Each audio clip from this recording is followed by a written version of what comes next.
సంగమేశ్వర స్వామి లోపల ఇలానే ఉంటారు.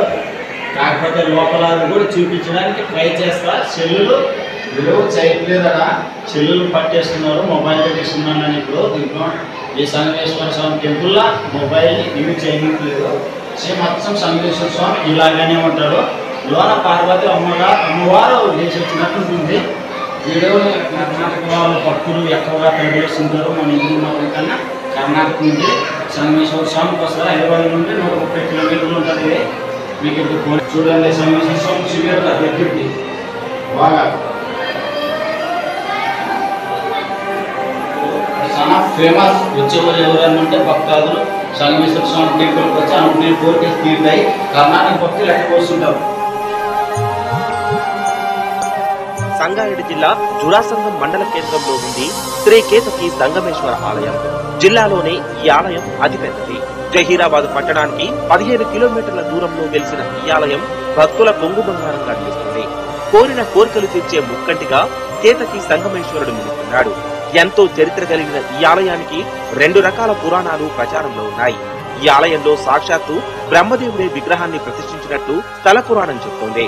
కృతయుగంలో సూర్యవంశానికి చెందిన ఉపేంద్ర అనే రాజు సంగమేశ్వర ప్రాంతంలోని నీటిగుండంలో మునగడం ద్వారా తన వ్యాధి నయం కావడం స్వామి కలలో కనిపించి ఆలయాన్ని నిర్మించమని కోరడంతోనే ఈ ఆలయం నిర్మించినట్లు పురాణాల్లో ఉంది. బ్రహ్మదేవుడు కేతకి అనగా మొగలి పువ్వులతో పూజించడం ద్వారా ఆలయానికి కేతకి సంగమేశ్వర స్వామి అనే పేరు వచ్చినట్టు ప్రసిద్ధి. మరో కథలో కేతకి అనే అప్సరస మునిశాపంతో అక్కడ మొగలివనంగా మారగా ఆమె ఘోర తపస్సు చేసి శివుడిని ప్రసన్నం చేసుకుందని, అందుకే ఈ ఆలయానికి కేతకి సంగమేశ్వర ఆలయమని పేరు వచ్చినట్లు మరో కథ కూడా ప్రచారంలో ఉంది.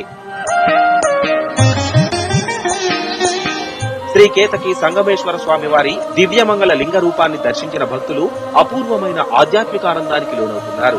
మంజీరా నదీ ప్రాంతంలో వెలసిన ఈ స్వామిని సంగమేశ్వర స్వామి అని పిలుస్తున్నారు. ఆలయంలో సంగమేశ్వరుడు పార్వతితో పాటు కేతకి కూడా కొలువై ఉన్నారు. సంగారెడ్డి జిల్లా చుటిగా ప్రధాన ఆలయం వెనుక భాగంలో అమృత కుండం దర్శనమిస్తుంది.